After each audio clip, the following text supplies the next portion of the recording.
Buen día, ¿cómo están? Espero que estén preparados, porque durante los próximos minutos nos adentraremos en el estudio de un tema que es temido por muchos, querido por pocos e incomprendido por la mayoría. Así es, estaremos hablando sobre matemáticas, aunque concretamente sobre su desarrollo e historia dentro de 5 naciones, dos de las cuales hicieron descubrimientos muy interesantes y con los que seguro algunos de ustedes ya están familiarizados. Sin más contratiempos, empecemos con la primera de estas historias. Demos inicio con la región del Valle del Río Amarillo, la más antigua de las civilizaciones, el lugar que dio uso a la pólvora por primera vez, o también conocida comúnmente como. Para el lapso de tiempo que nos compete, el futuro emperador Qin Shi Huang empezaba con la centralización de todo el territorio conquistado a mediados de 221 a.C., usando una nueva filosofía introducida en su gobierno, el legalismo. Y todo culminó con la creación de una dinastía que tenía el propósito de perdurar durante mucho tiempo, la dinastía Qin. Ahora bien, hablemos de matemáticas en China. Lamentablemente, no se tienen muchos registros sobre la matemática desarrollada durante la dinastía Qin, ya que el emperador ordenó la quema de todos los libros fuera del estado en el 212 a.C. Esto se hizo con el propósito de reformar el sistema educativo que hasta entonces se había establecido. El mandato no fue obedecido por todo el mundo, lo que nos ayuda a descubrir el libro de matemáticas más antiguo del que se tiene conocimiento, I Ching, el cual es un libro oracular, sapiensal y moral, que a la vez por su estructura y simbología es un libro filosófico y cosmológico, que usa trigramas y hexagramas para propósitos filosóficos, matemáticos y místicos. En particular, se advierte un sistema de numeración binario, a la vez que geométrico y aritmético, en el que una línea continua es a la vez todos los números impares y una quebrada los pares. Sin embargo, esto es todo lo que pudo sobrevivir a esa quema de material literario. Afortunadamente para nuestros propósitos, la dinastía Qin duró poco tiempo y fue derrocada por Lui Bang en el 206 a.C., instaurando así una nueva dinastía, la dinastía Han. Las obras matemáticas producidas durante la dinastía Han abundaban en trabajos que se habían perdido. La más importante de estas obras fue los 9 capítulos sobre el arte matemático, cuyo título completo apareció hacia el 179 después de Cristo, pero existía anteriormente bajo otros títulos.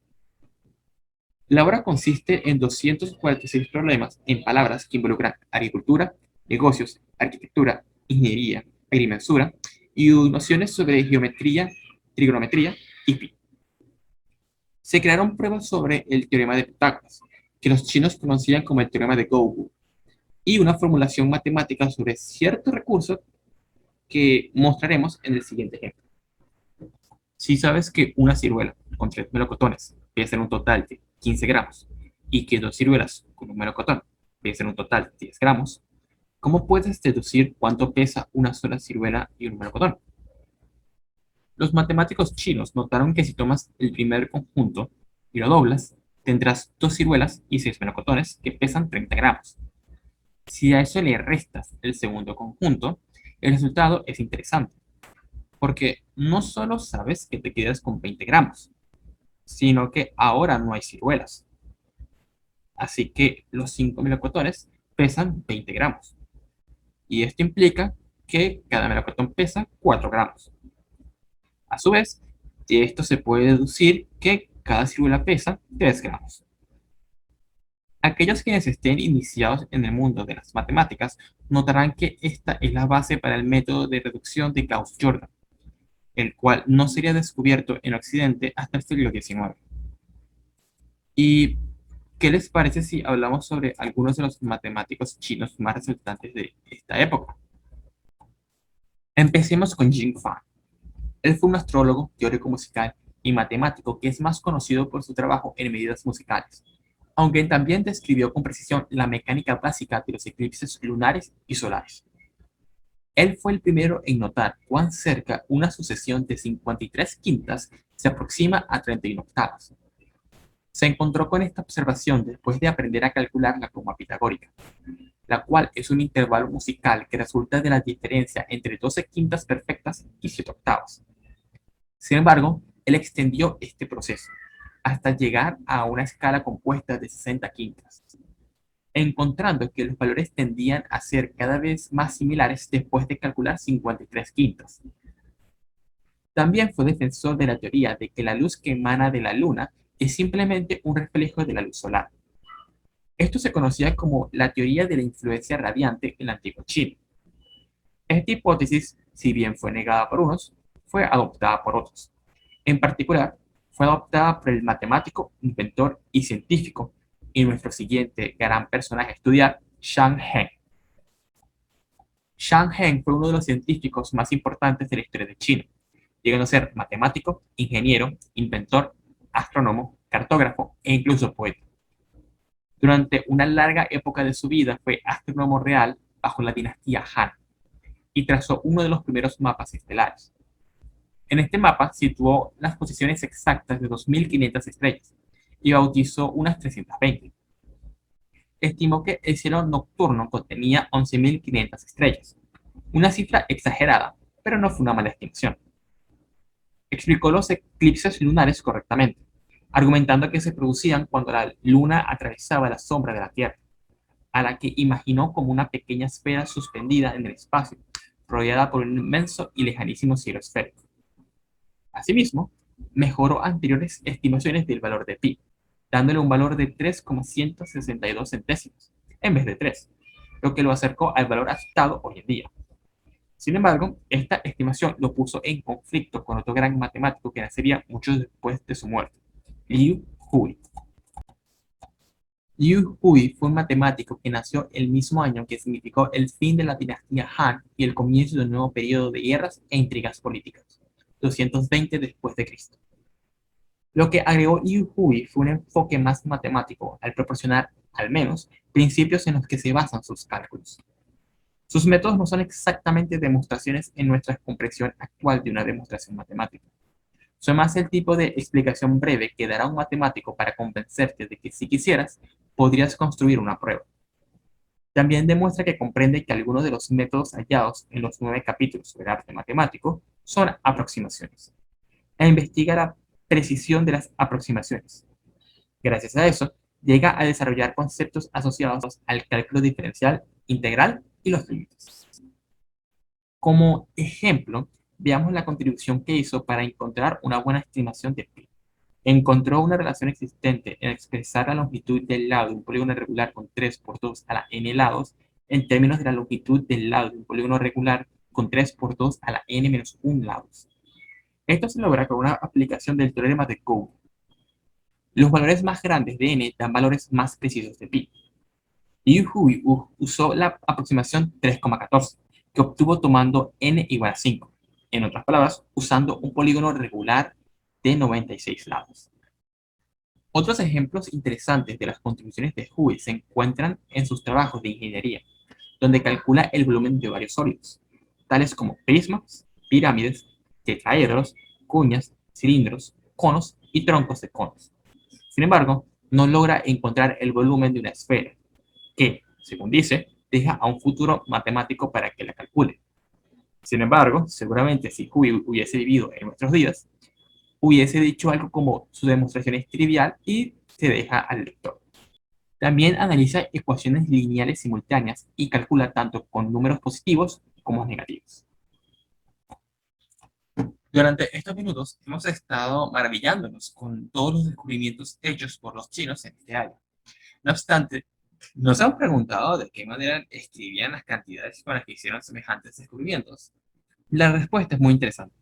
Su fundamento era un sistema numérico simple que sentó las bases de la forma en que contamos en Occidente hoy.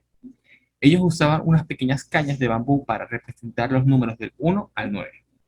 Si querían, por ejemplo, representar el número 924, bastaba con poner el símbolo 4 en la columna de unidades, el símbolo 2 en la columna de decenas y el símbolo 9 en la columna de cientos.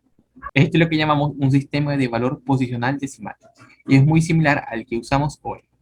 Se usan números del 1 al 9 y su posición nos indica si se tratan de unidades, decenas, cientos o miles. Los antiguos chinos no solo fueron los primeros en utilizar un sistema de valor de posición decimal, sino que lo hicieron más de 1000 años antes de que lo adoptáramos en Occidente, pero solo lo usaban al calcular con varillas. Cuando querían escribir los números, todo se complicaba. Como no tenían concepto del cero, tuvieron que crear símbolos especiales para representar decenas, cientos, miles y así sucesivamente al anotarlos. Así, el número 924 se escribiría como 9 centenas, 2 decenas y 4 unidades. No era tan eficiente. Sin un cero, el número escrito era extremadamente limitado. Mas a pesar de la enorme dificultad que significaba, eso no impidió que los antiguos chinos dieran pasos matemáticos gigantescos. Supongo que algunos entre ustedes seguro se estarán preguntando cuál era la posición de la mayoría de las personas ante las matemáticas. Y lo cierto es que en China los números eran objeto de gran fascinación. Según la leyenda, el primer soberano de China, el emperador amarillo, hizo que una de sus deidades creara las matemáticas en el 2800 a.C., creyendo que los números eran cósmicamente importantes. Y hasta el día de hoy, los chinos todavía creen en el poder místico de los números. Por ejemplo, consideran al número 4 como un número peligroso, mientras que el número 8 es un número que indica la buena fortuna. Y así concluyen nuestras aventuras en China. Pero apenas hemos empezado nuestro viaje a través del conocimiento matemático. La siguiente nación que nos espera es la tierra de muchas deidades, la cuna del budismo, un famoso subcontinente de Asia y el hogar de dos personajes muy queridos de la cultura popular, Rajesh Kutrapali y Apu Nahasamapetilo. Así es, estamos hablando de...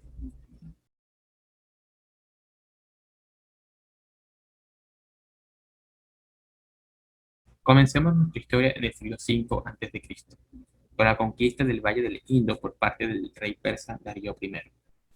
Las epopeyas hindúes no tardarían en llegar a su forma actual.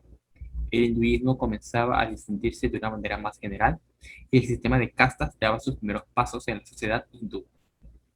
Los registros más antiguos existentes de la India son los Sulva Sutras, apéndices de textos religiosos con reglas simples para construir altares de formas diversas, como cuadrados, rectángulos, paralelogramos y otros. Al igual que con Egipto, las preocupaciones por las funciones del templo señalan un origen de las matemáticas en rituales religiosos. En los Sulva Sutras se encuentran métodos para construir círculos con aproximadamente la misma área que un cuadrado, lo que implica muchas aproximaciones diferentes del número pi.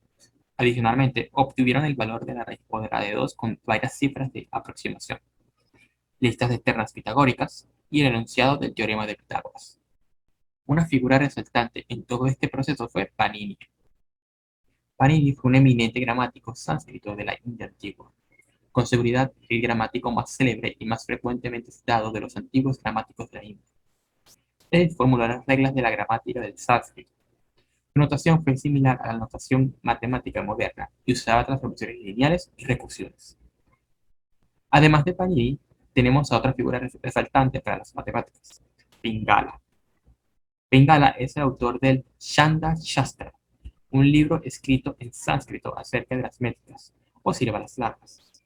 Pingala, aproximadamente de los siglos III al I a.C., usa un dispositivo correspondiente a un sistema binario de numeración. Asimismo, su discusión sobre la combinatoria de métricas musicales corresponde a una versión elemental del teorema del binomio.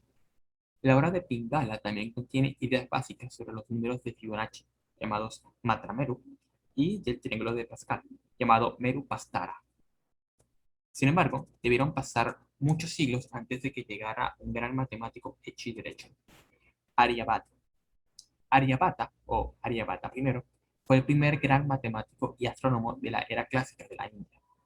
También es el autor de varios tratados en matemática y astronomía, algunos de los cuales están perdidos. Su mayor trabajo, Aryabhatida, un compendio de matemáticas y astronomía, fue referido de manera extensa en la literatura matemática de la India y ha sobrevivido a los tiempos modernos. La parte matemática del Aryabhatiya cubre aritmética, álgebra, trigonometría plana y trigonometría esférica. En particular, es en este libro donde se observan por primera vez dos términos que a día de hoy se ven en todos lados para los estudiantes de trigonometría: Chilla y Cochilla, o, como nos lo presentaron, seno y coseno, respectivamente. Adicionalmente, el Aryabhatiyya también contiene fracciones continuas, ecuaciones cuadráticas, sumas de series de potencias y tablas de ceros. Los que quizás sean sus mayores aportes para el desarrollo de las matemáticas en la India son la introducción del sistema decimal posicional y la idea del cero, aunque esta última la hizo de forma más implícita, ya que aceptaba la existencia de potencias de 10 con coeficientes nulos, sin dar un símbolo del cero como tal, ni definir las operaciones con el mismo. Habría que esperar otros siglos antes de que las reglas de operación fueran finalmente definidas por Brahmagupta. Ahora bien, hablemos un poco sobre ese curioso sistema de numeración indio. Seguro recuerdan cómo se comporta un sistema de numeración posicional, ¿no? Si no lo tienen claro, pueden hacer la prueba ustedes mismos. Intenten escribir el número 123. Noten que la posición de cada número indica las centenas, decenas y unidades que yacen dentro de esa cantidad. Como China tiene el problema de que, como no tienen una concepción del cero dentro de su sistema de numeración, escribir las cantidades puede llegar a ser muy engorroso rápidamente. Pero la India empezaba a ver la solución a ese detalle gracias a la introducción del cero. Para complementar lo relatado anteriormente, se debe mencionar que entre 400 a.C. y 200 después de Cristo, los matemáticos de la India comenzaron a estudiar las matemáticas con ningún otro propósito que las matemáticas en sí mismas. Ellos fueron los primeros en desarrollar la teoría de conjuntos, los logaritmos, las leyes fundamentales de los índices, las ecuaciones cúbicas, las ecuaciones cuartas, las sucesiones y progresiones, las permutaciones y combinaciones, la potencia al cuadrado y la extracción de raíces cuadradas, las potencias finitas e infinitas, lo cual les llevó al desarrollo del manuscrito Vakshali, el cual fue escrito entre 200 a.C. y 200 después de Cristo.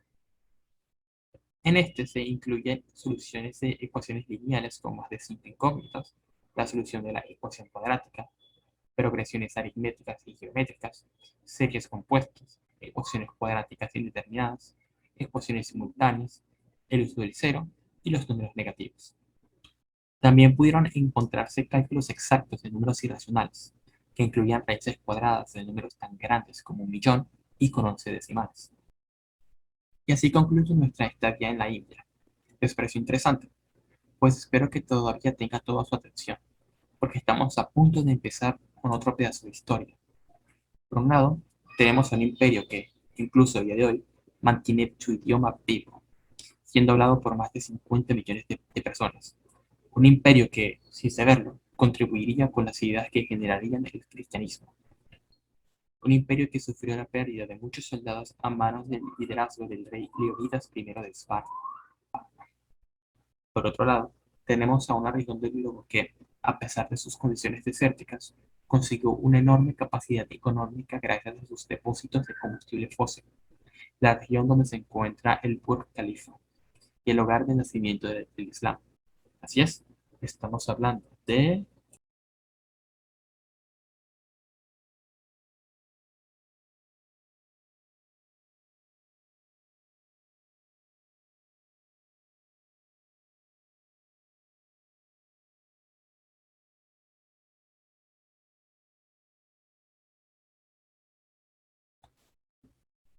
Iniciamos con Persia. El imperio persa tuvo sus inicios con el ascenso del príncipe Ciro al trono. Este comenzó la conquista de los territorios vecinos que culminó con la consolidación de su naciente imperio en las postrimerías del 539 a.C. A partir de entonces, comenzó un desarrollo cultural y espiritual que nos dio como resultado cosas como el zoroastrismo, el mitraísmo y el carácter despótico divino de los monarcas. Pero, como siempre ocurre en la historia, todo gran imperio empieza a decaer y tal decadencia culminó en muchas revueltas en sus territorios, invasiones por parte de bárbaros y la conquista por parte de Alejandro Magno, alrededor del 331 a.C. Pasemos a hablar sobre Arabia. En esta región desértica no hubo imperios poderosos y expansionistas, pero sí hubo una cantidad de tribus en luchas constantes para controlar las tierras fértiles que yacen en el territorio. Asimismo, no hay mucha información relevante sobre esta región antes del advenimiento del Islam. y tuvo que pasar mucho tiempo antes de que las ideas de Mahoma motivaran a los habitantes de este territorio a expandir las enseñanzas de su profeta a través del poder militar. Ahora bien, hemos de mencionar algo. Tanto Persia como Arabia tuvieron una posición interesante para la difusión de ideas.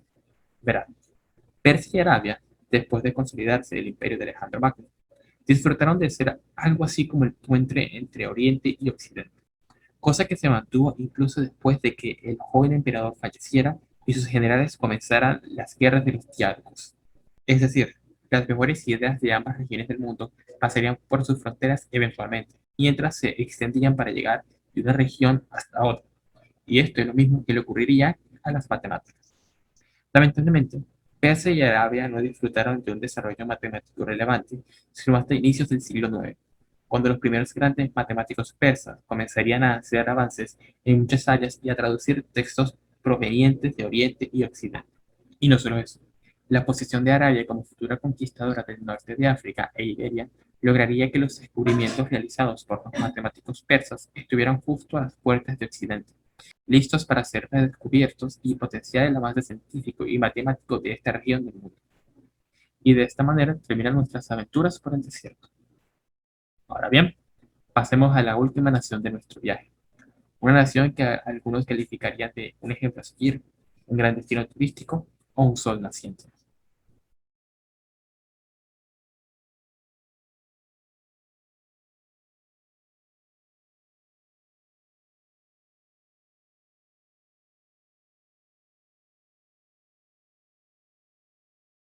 Japón vivió en una situación particular durante la mayor parte de su historia. Al estar recluido de Asia continental por ser un conjunto de islas, la mayoría de las innovaciones no fueron difundidas en Japón como pasaría en lugares como India o China. No obstante, su cercanía a la civilización china sirvió para contrarrestar los efectos de ese aislamiento que sufrió. China, al ser la nación más poderosa que entró en contacto con los nipones, fue un ejemplo a seguir para Japón durante gran parte de su historia, copiando de esta su lenguaje y leyes en pro de llegar a tener una mejor posición futura. Y eso también le ocurrió a las matemáticas. Hablar de matemáticas japonesas es lo mismo que hablar del desarrollo matemático chino. Sin embargo, el desarrollo de estas fue muy lento para la isla del sol naciente. Su atraso fue tal que no tuvieron una aportación resaltante en esta área hasta el siglo XVII, pero en este material no estudiaremos dichos avances. A pesar de eso, sí puedo informarles de que el desarrollo matemático experimentado en Japón fue impresionante para el estado tan primitivo que tenían las matemáticas, y también se da en un periodo de la historia japonesa vital para dicho progreso, el periodo Edo. Y así concluimos con la última de nuestras naciones. Ha sido un viaje divertido, ¿no creen? A su manera, estas historias siempre nos acompañan en cada momento que usamos algunos de los conceptos aquí estudiados, ya sea básico o avanzado. La actividad de hacer y aplicar las matemáticas lleva dentro de sí la voluntad de personas a lo largo del mundo de todas las épocas, unidas por el deseo de entender aquello que les rodea y poder resolver las dificultades que se presenten, ya sea de forma concreta o teórica. Muchas gracias por su atención. Espero que esta presentación haya sido de su agrado y que hayan aprendido algo que haga que su interés por las matemáticas haya aumentado o que lograra cambiar la forma en la que observan lo que para algunos llega a ser una forma de arte.